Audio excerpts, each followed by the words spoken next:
My experience so far was good. Oh! Okay, the last. The last. Oh. No, no. Okay. The last. The last. When you want. Ah, hey. Okay, you can go. You don't go outside now. Okay, good job. Okay, good job. Hey, okay. I thought you touched me. Ah, hey, wake up. Whoa. Hey, okay, good job, Monsieur. Yeah, that's all.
is concerned, and you've seen the pictures of the Black Stars of Ghana in training, making their way to London, and all being ready for the game, which is coming up 7:45 p.m. Nigerian time for those who are in Nigeria, and of course, we're 1 hour ahead for those who are in England. Those who are watching us right now, definitely from wherever you're watching from, you check your time zone, whether it correlates with 7:45 p.m. what time it will be wherever you are watching us from. Definitely you get to see that game as far as the Super Eagles of Nigeria taking on the Black Stars of Ghana. We'll give you all the action and what to expect, and of course we're already getting feelers from the starting lineup for that game. It looks like Eric Chell means business. He's listening to all the talk about the team and the preparation for this friendly, and we'll hope that eventually, after all the listening, all the bickering, he will take the right decision and give us a good performance against the Black Stars of Ghana.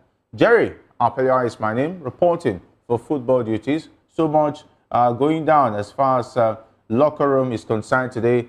It promises to be exciting as Maiwa joins us virtually once again. Maiwa, how excited are you with what you've been hearing from the camp of the Super Eagles ahead of this game, which comes up 7:45 p.m. today? Well, it's always amazing to be here again. Another interesting way to talk football, Conference League and the Super Eagles playing today. Interesting games. However, I'm looking forward to that particular game. I want to see exactly what Chel is going to do. There have been fillers. We've had supposedly rumored list. However, I'm still waiting for the actual list to be published for me to see the actual list when the game is about to commence, and for us to be able to know exactly. Sometimes there might be a last minute changes to the rumored list. So I'm waiting to see exactly what Tel want to do. But in any case, I will not be surprised with the final list. It won't be much more different from what I've suspected. I think it's going to rely more on the foreign-based players and then little on the Nigerian-based player. But in any case, the bottom line is this: I'm looking forward to that particular game, and I hope the players that are going to play today, they are going to step up, and they will be step up enough to be able to be counted. Because what really matters to me, aside the fact that as a Nigerian, you want to get one over the Ghanaians, is the fact that we need players. We want to see players who are quality enough to be part of our team when next we are playing a much more crucial, game that has a bearing, that has consequences in whether we are going for the World Cup or not. All right. Okay. Mayo, I know you've been yearning for the NPFL stars, but with feelers we're getting from the camp is that the starting lineup for the senior national team of Nigeria against Ghana has been made known to the players of the team by head coach Eric Child.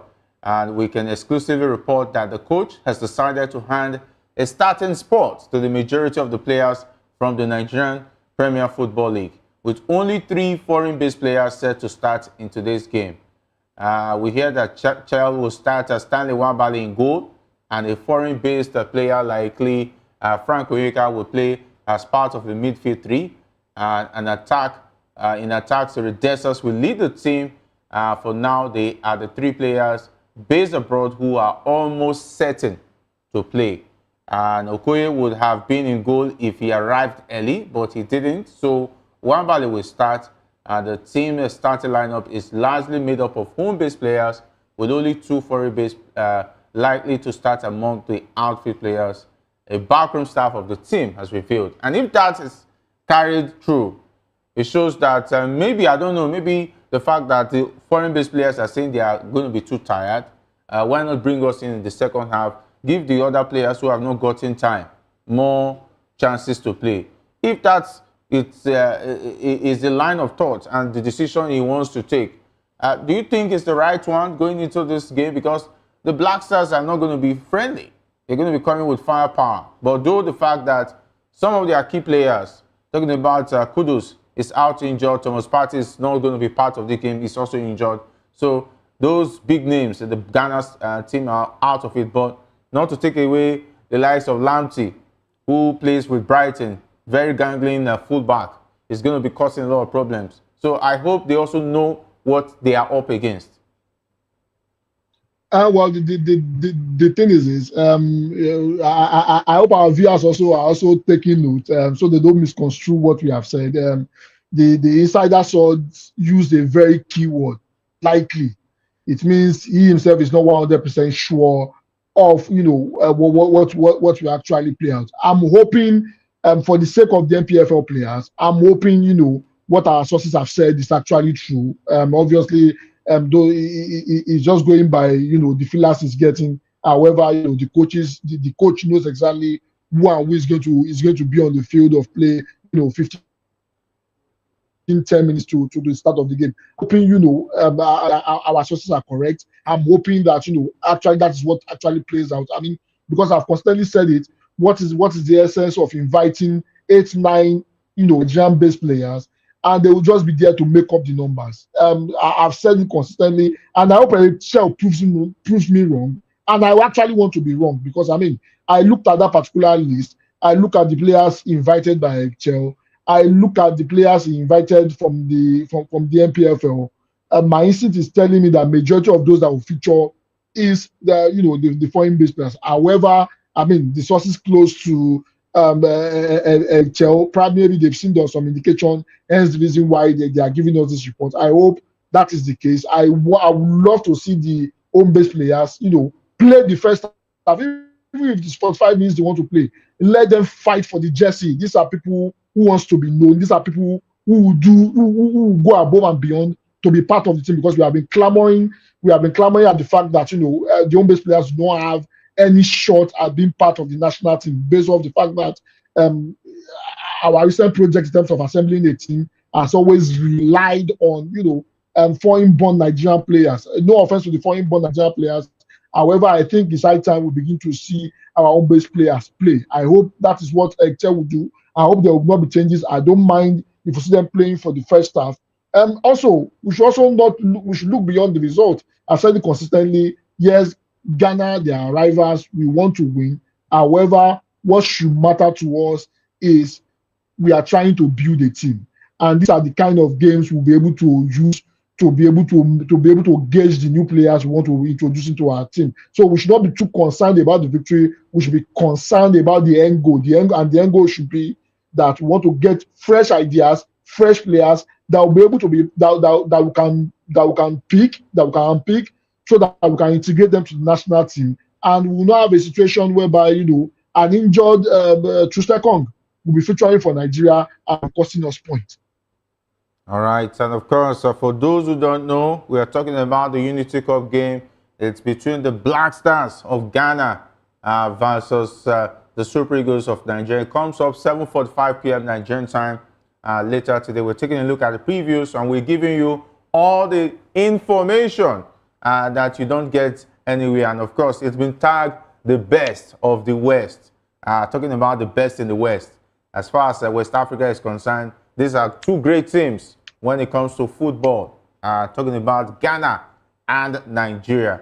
And of course, that game is today. We'll be hoping that the best comes out of it. But we'll take a listen from the coaches themselves. Talking about Otto Addo, the coach of the Black Stars of Ghana. And we'll also take a listen from Coach Eric Chell. Then we'll come back and analyze what they've said ahead of today's very interesting friendly game. Yeah, the Unity Cup, and looking forward for the game. Well, what can we expect for Ghana versus Nigeria? Is the Jollof Derby going to be settled there, or is it just going to be a game on the pitch? Yeah, it's always a tough battle, and I think this is what people can expect. And it's always a fight between the two countries. Even though it's a friendly, it's not really a friendly. So, but we're looking forward. We're happy to be here to play against Nigeria, to have this opportunity. It's going to be tough. They have a very good squad, and but we do our best. Once you get to the finals, who would you prefer to play, Trinidad or Jamaica? Oh, we always take one step after another. So we just at the moment we're just focused on that match, and we want to win it. Thank you.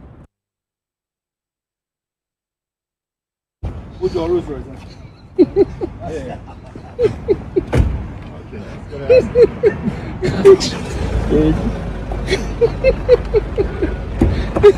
Coach Eric, big Coach Eric.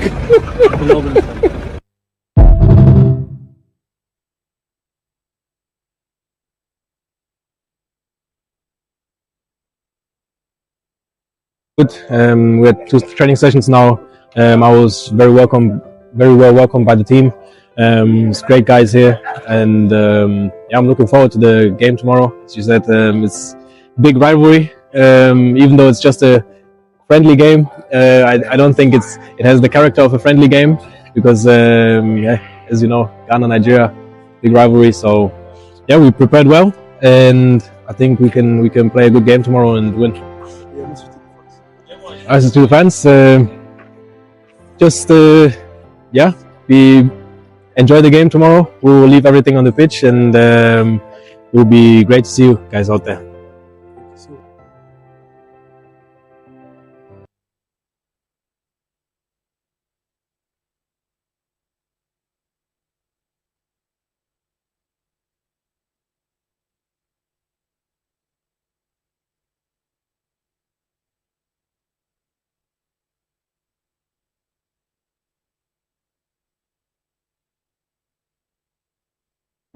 I'm fine, then You have arrived in London. How are you feeling? How's preparation going and everything? it's good, but the weather is difficult, Yeah. So the players come yesterday and in the evening. So Yes. actually they sleep, and we have a training session at 7 p.m. to prepare the first game against this great team of Ghana. They say there's never a friendly between Ghana and Nigeria. Is that true? This is the game. We are a professional player, and we're the World Cup qualifier, so we need to make a great game. All the managers are saying one step at a time. I want to ask you, in the final, who would you prefer to play, Trinidad or Jamaica? No, actually, I'm focused about my team. There is lots of new players, and we are focused on our 2 training sessions. It's difficult to prepare a game with 2 training sessions, so we need to be focused on the pitch, and we will play the first game we want to win this game, and after that we will see. Perfect. All right, Coach Eric Chell is sounding calm, cool, calm and collected, saying that they are going for the victory. But some would have expected maybe some tough words, but it's a friendly game. It's supposed to be, but it's a battle of the Jollof, the best of the West, Maiwa, and you could hear the Otoado, the coach of the Black Stars of Ghana. He laughed when he heard the battle of the Jollof. We've seen that fight on Twitter, and of course, maybe they will take the fight to the pitch today. And who sells to it? And we talked about the jollof rice. Anyway, I've tested the Ghanaian jollof. I've tested the Nigerian jollof. Not to be partisan or anyhow. Nigerian jollof anytime, any day. And of course, Maiwa, I know you've had your take, Nigerian jollof. I don't know whether you are going to change your mind today. But it's not going to be that friendly. The Ghanaians are not going to be that friendly. That's what I know. Well, the thing is I've tasted Nigerian jollof, tasted Ghanaian jollof, also tasted Gambian and Senegalese jollof. However, Nigerian jollof is always number one. And this is not me talking as a Nigerian. For Ghanaians and Senegalese listening to us and Gambians, please find yourself a Nigerian jollof and taste, and you see the difference. Yeah. However, the thing is the rivalry has been there. It's just more like Everton, Liverpool. Even if it's a friendly, there's always something to play for. You always want to have one over your rivals. They've been our rivals since the late 80s, the early 80s, when this Ghana must go movement started. It was not a so good experience for the Ghanaians, and that is the source of the rivalry. But in any case, they are going to leave everything on the field of play. I think for the Ghanaians, they are going to be playing for pride. And for Nigeria, yes, we'll be playing for pride.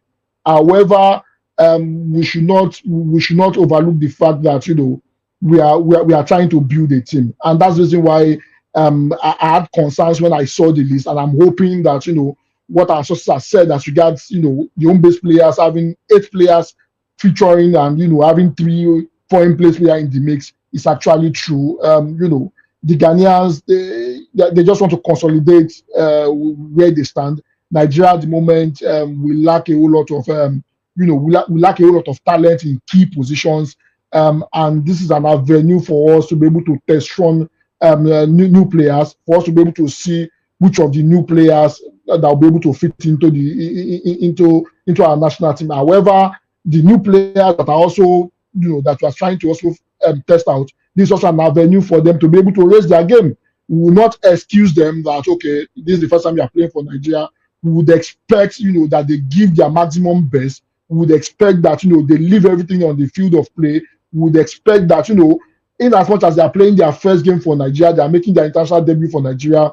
It's going to be a cardinal sin if the Ghanaians could pull one over them. So it's going to be very competitive. And as always, I hope Nigerians, the new guys, I hope they can do the business and show that Nigeria is always ahead of Ghana anytime we're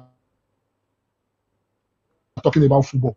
Yeah, when we talk about the NPFL stars, if I'm correct, we have about 10 of them that have been invited. So we might be having as much as 6, 7, 8, or even 9 of them, because we have 11 players. So if you do the math, that means we'll be having 8 of them starting out of the 10 players. And we might likely be seeing Ahmed Musa captain this side. So if Ahmed Musa is going to be captain of this side, so what are we going to expect? Are we going to expect that we're going to learn something different from what we've been seeing? Are we going to see a team that will be giving us the firepower required in tonight's clash? I can see you're laughing, you're gesticulating already. Well, the thing is this. See, and no offense to any fan of Ahmed Musa, I got a message. Somebody was criticizing me and saying that I'm going too hard on Ahmed Musa and the rest of that. Ahmed Musa is a Nigerian and he should continue to play and the rest of that. No doubt, Cristiano Ronaldo is 40 and he still plays for the Portuguese national team. However, Cristiano Ronaldo has been consistent for the Portuguese national team. Ahmed Musa has not been. The last time he played the game for Nigeria, he actually featured in a game for Nigeria. I think it's over 3 or 4 years ago. The last Nation Cup he went, he was just there as a spectator.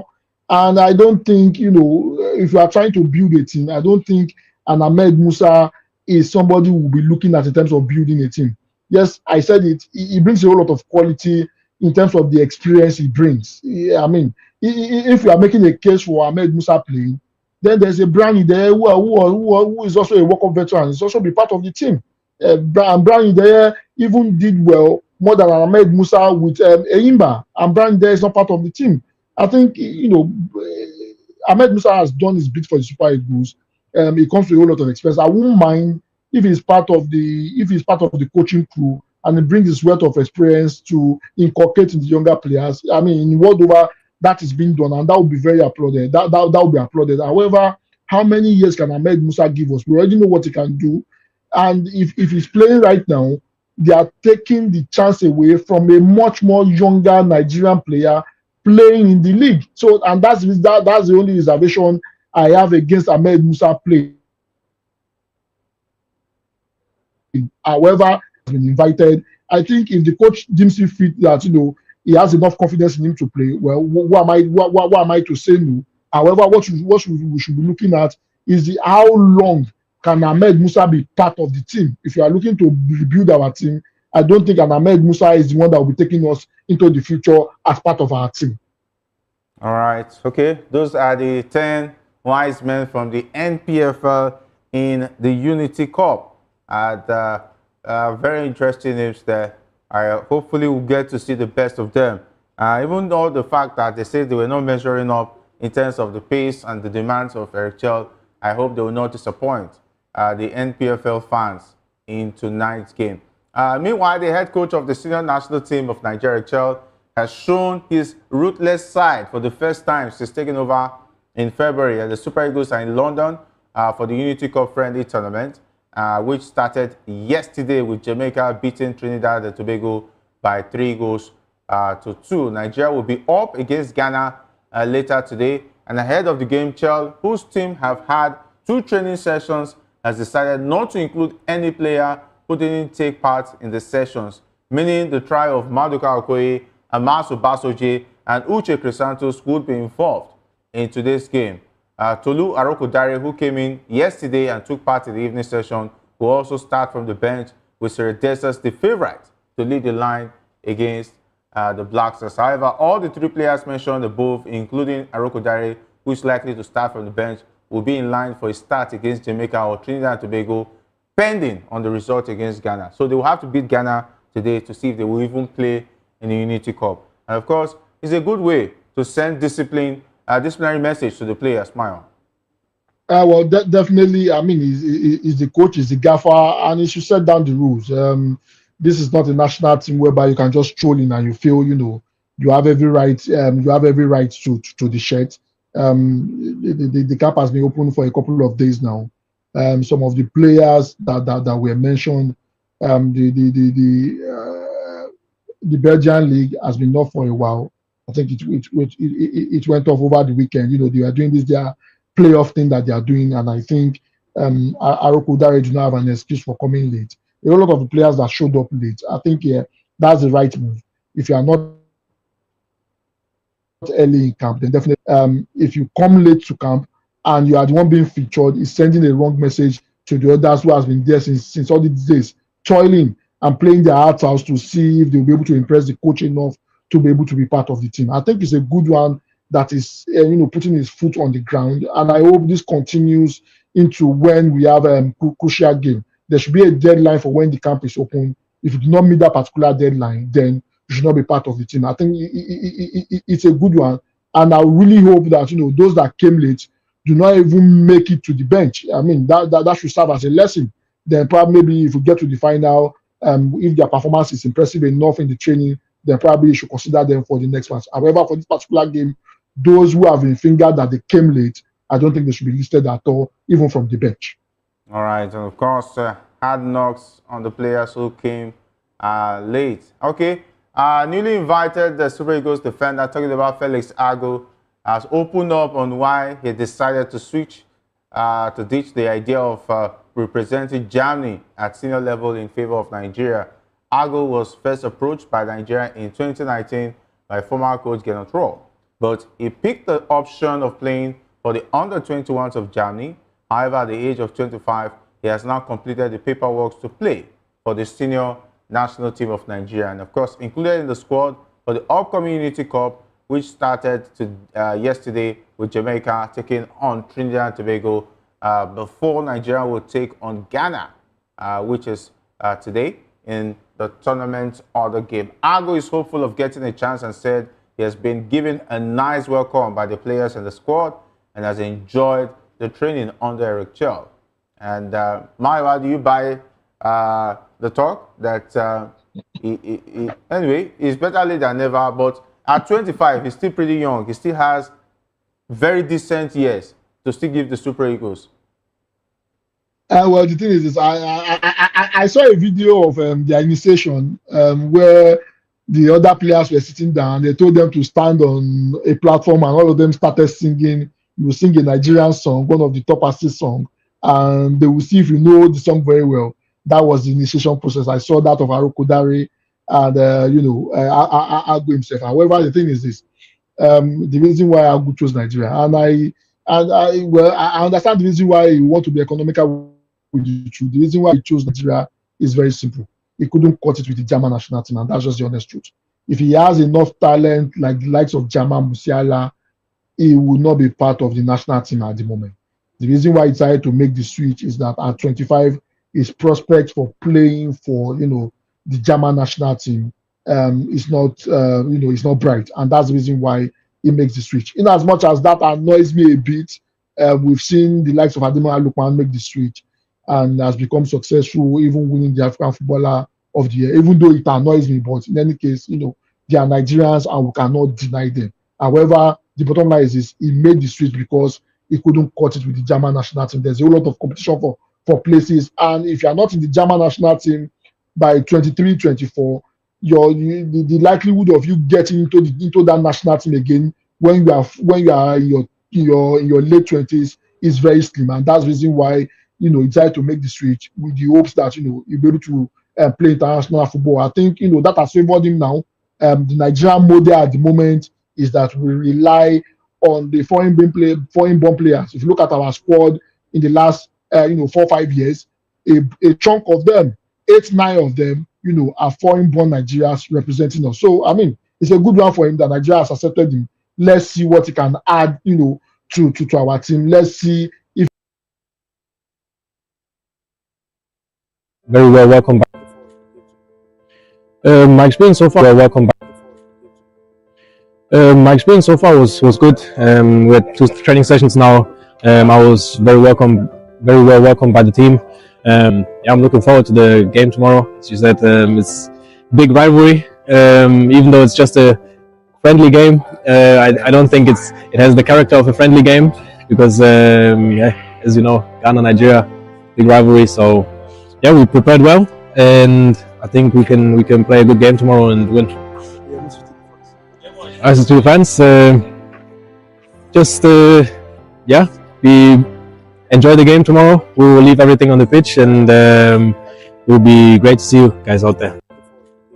All right, Maiwa, definitely he has been introduced to what the rivalry is all about, and of course it seems like he already understands what it means, and he sounds excited and happy to join up with the Super Eagles, and hopefully when we see him on the pitch, we'll see that commitment.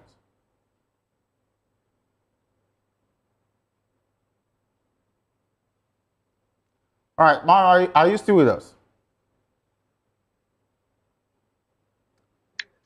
Yeah, can you hear me? Yes, we can hear you now. Oh, yeah, we're just talking about Felix Agu. We just listened to his comments, and it shows that he understands what it means when it comes to the rivalry between the Super Eagles and the Black Stars. And we hope when he comes on the pitch, he will be able to give us something to look forward to and say that this is the man we want to see playing in the fullback of the Super Eagles. Well, definitely, I think one of the initiation process will be to tell him the history of the Nigerian-Ghana rivalry. Probably, I know they would have given you a taste of jollof rice. It's a Nigerian, even though when you are in diaspora, you know what jollof rice is. I mean, from sources I heard that even understands Igbo a bit. He's spoken to, so I would not be surprised that he still carries the Nigerian culture with him, even though it's a foreign-born Nigeria. However, the thing is this: what matters most is this.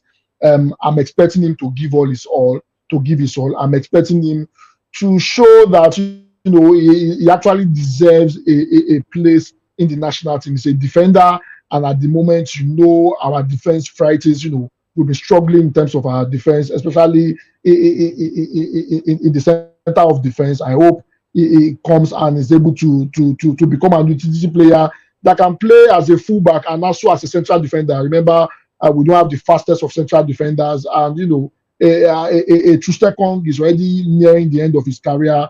Shemi Ajayi is not the fastest of central defender. I would like to see exactly what he will be able to do. I would like to see how technically gifted he is in terms of marshalling our defense. I'm really excited, and I'm really hoping to see what Felix Agu can bring to our defense. All right, we're looking forward to that. Let's see what he brings to the party. All right, let's talk about what's happening in the transfer window. We hear that Real Sociedad midfielder Martin Zubimendi is said to have a medical before completing the switch to Arsenal. And well-placed sources have confirmed that all the relevant documents in relation to the Spain international switch to the Emirates have been signed, with the deal entering its closing stages. The transfer is subject is subject to a successful medical that Arsenal are in the process of organizing. And because the paperwork for Zubimendi's switch has been completed, all parties are relaxed about the scheduling of the medical, but there's a will to wrap up the formalities of the deal swiftly. And he's 26 years of age. What is Zubimendi going to add to that Arsenal's midfield, Myron? Well, the thing is this: Yorubas will say, "Toban share, you want to demasherai," meaning if your village people are following you, you too, you have to be conscious and not be helping the village people out. I think for a lack of better word, I think what Arteta is doing is his village people are following him, and he's not also helping himself. Why do you need a Zubimendi? What is the reason why you are bringing a Zubimendi? Everybody can see. It's very clear. Even Stevie Wonder, who is blind, and I'm not throwing shades to anyone who is blind, Stevie Wonder, who is a blind musician, can even see that, Arsenal needs a striker. The same thing he did last season. He has started again. I mean, you ended second 3 times in a row. Does that not tell you something? Does that not tell you that you need somebody that can score the goals for you? Does that not tell you that, at a particular point in the season, you don't score the goals, your team, lose form in front of goal, and you start slipping? The same thing happened to you 3 times in a row, and yet you are going for a Zubimendi. Why do you need a defensive midfielder? What is the reason? When the need is for you to get a striker that can get you at least 20, 25 goals a season, that's when you'll be able to challenge for the title. Even if Champions League. So what's Arteta doing? To be honest with you, Patricia has said it. Arsenal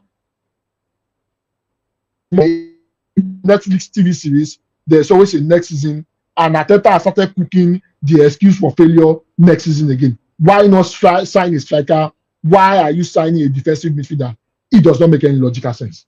Anyway, in addition to the deal to sign Zubimendi, we heard about the Gunners wanting to sign a new centre forward with Benjamin Sesko and Victor Gyökeres among their preferred targets. And talks over a new contract for Bukayo Saka, William Saliba, Gabriel Magalhaes, Leandro Trossard, Thomas Partey, Miles Lewis Kelly, and Ethan Nwaneri are also ongoing.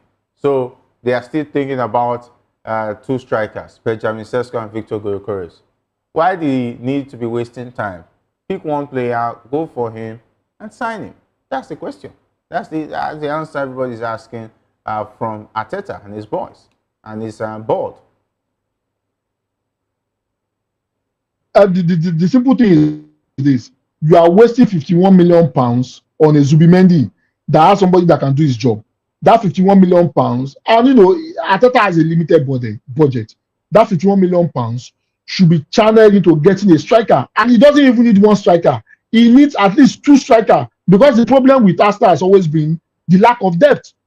Apart from the fact that he has been very stubborn, he felt you want to win a title, you want to compete on all fronts, and you are playing a Caravat as a first nine, and you think you are relying on a Caravat, and you think a Caravat will deliver for you. You are relying on a Trossard, that was chased away from Brighton.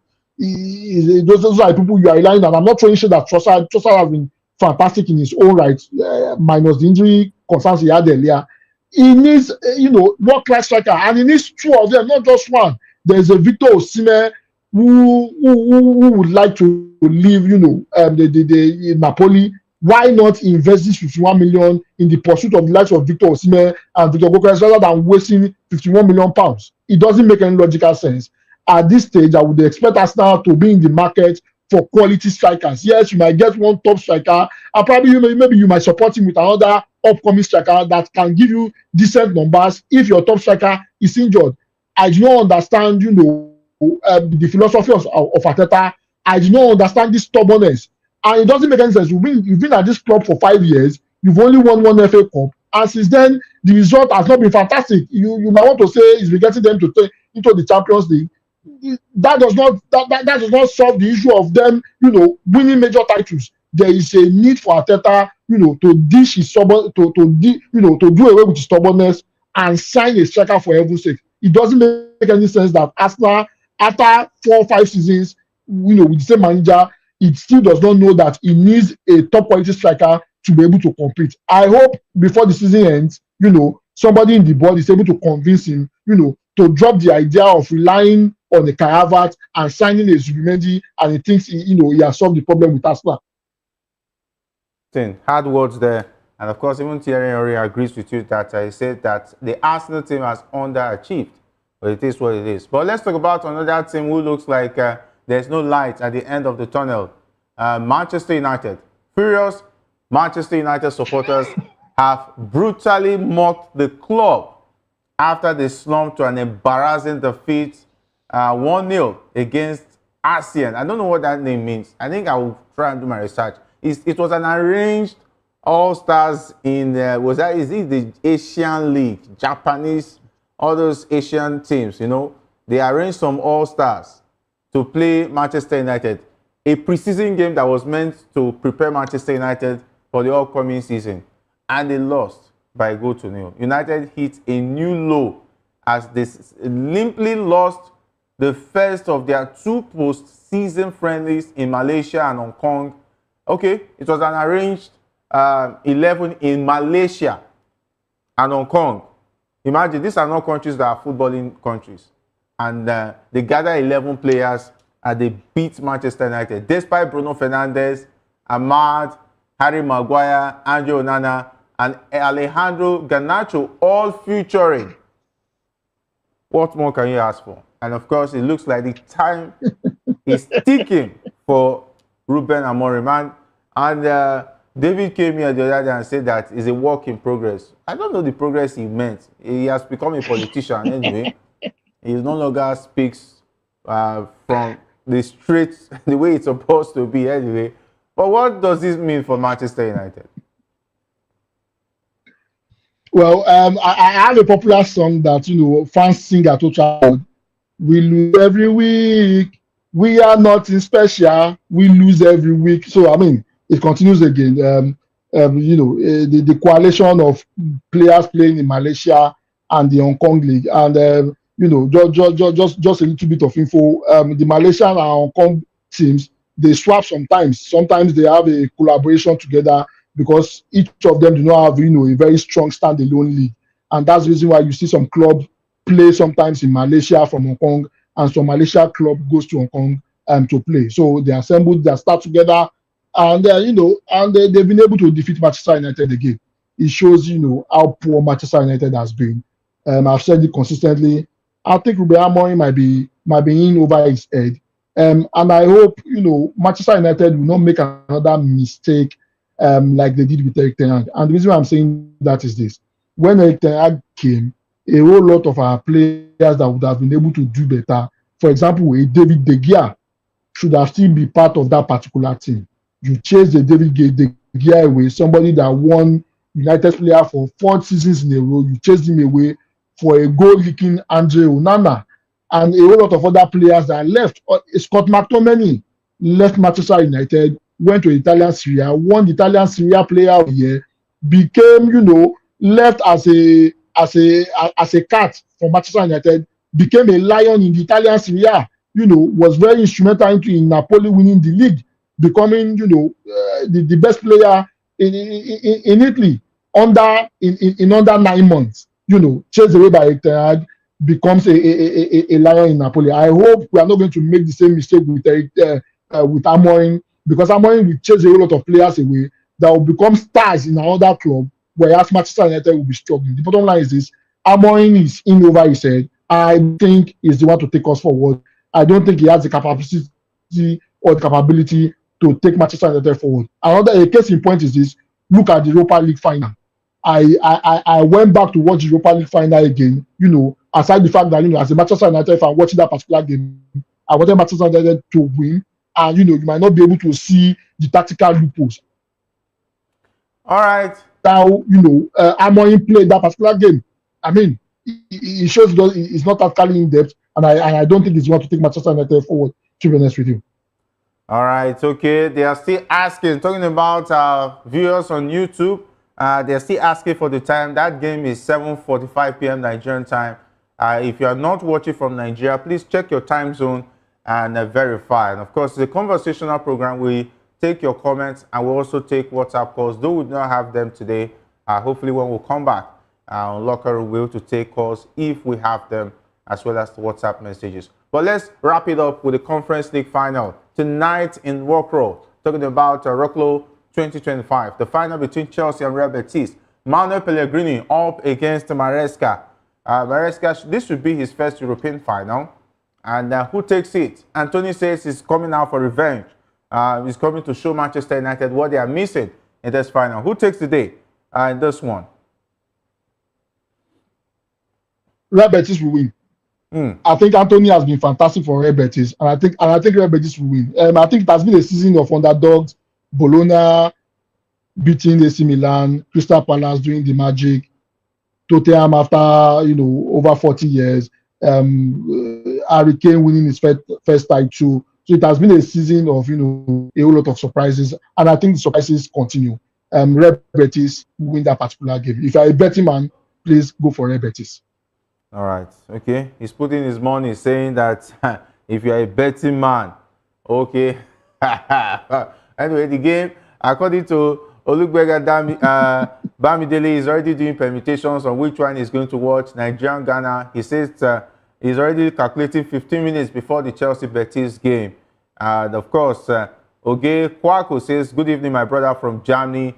Okay, he's chatting us from Germany on YouTube. He says Nigerians should respect their senior brother. Ghana is 2-0 today against Nigeria. I think Oge Kaku from Germany, you are watching from Germany, he's a Ghanaian. I understand why. I don't know who is senior brother to each other. Anyway, Nigerians really understand where that is coming from. Olugbega Babdele says, if what I'm hearing concerning the lineup is true, then it's going to be another team that will beat Ghana 2-1, just like Eagles did to Cote d'Ivoire under Coach Keshi in 2013. Okay? Nigerians, of course, confident in their team. And this one's Daniel Emobosa says, when is the time? Okay, 7:45 p.m. Nigerian time. And another Ghanaian says Ghana will score 1 against Nigeria, whether they will win or not. Okay? It's talking from a bookie angle. Anyway, that's how I wrap it up, my one. But thanks for being a part of the show. It's always awesome having your insight on Locker Room. It's always amazing. I'm looking forward to Real Betis winning and also Nigeria doing the job. Thank you for having me, Jerry. All right, Chelsea fans will not like it. I think I want to stay on the Chelsea fans' side today. I would like to see an English team pick it up. But it seems like I hope Real Betis doesn't have a bad logo in their emblem. Anyway, because it's the season of the bets. So anyway, but Chelsea should pick it up. I hopefully for them. But Anthony has done so well. He has sacrificed a lot. And it will be a fairy tale for him. And Manuel Pellegrini as well. All right, up next is Political Lens with Chukwuma Okoro. I want to say big thanks to the guys, talking about Alex, who has been awesome, not leaving out Victor, as well as Jeremiah, and Ikechukwu, who has been awesome as well as Siva. And of course, my name is Jerry Apelo. I say thanks for being a part of Locker Room. Until we meet again, stay safe, and if not anything at all, do it the sports way.